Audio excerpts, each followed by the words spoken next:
కొట్టలేము, తిట్టలేము, ఏమీ చేయలేము. మీ దగ్గర చేతగానంలో చేతులు కట్టుకుని ఉండాల్సిన పరిస్థితి వచ్చింది మాకు. అంటే ఇంత చెప్తున్నా కూడా ఒకటిలో ప్రవర్తనలో మార్పు లేదు, ఒక చదువులో మార్పు లేదు, ఒక రైటింగ్ స్కిల్ లేదు, రీడింగ్ స్కిల్ లేదు. అసలు ఏంటి ప్రాబ్లం? మీదా మాదా? మాదేనా? మాదైతే చెప్పండి. మీ అందరికీ చిన్న దండం పెట్టేసి పడుకుని పెట్టి పెట్టేస్తాను.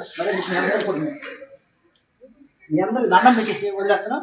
లేదంటే ఇలా నేను తీసుకుంటాను. మరి గుంజలు అయినా మీకు అందరికి కూడా మీ నేను పనిష్మెంట్ వేసుకోండి.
ప్రియమైన తల్లిదండ్రులారా, మాకు చేతనైనంత వరకు ఇక్కడ మేము చేస్తున్నాం.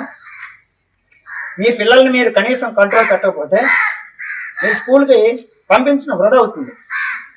ఎందుకంటే ఇక్కడ మా ఉపాధ్యాయులు మేము ఎంత కష్టపడి పనిచేసినా కూడా ఎలాంటి ప్రయోజనం ఉండదు. మీరు మీ పిల్లల్ని అద్దులో పెట్టుకోకపోతే మీరు పాఠశాలకు పంపించడం వృధా అవుతుంది. ఇది మైండ్లో పెట్టుకుని మీరందరూ కూడా మీ పిల్లల్ని చదువు కోసం పంపిస్తే శ్రద్ధగా ఇంటి దగ్గర చదివించండి. ఇంకా దేనికోసం అయితే పంపిస్తే పాఠశాలకు పంపించొద్దు. ఇది నా యొక్క విజ్ఞప్తి. ఓకే.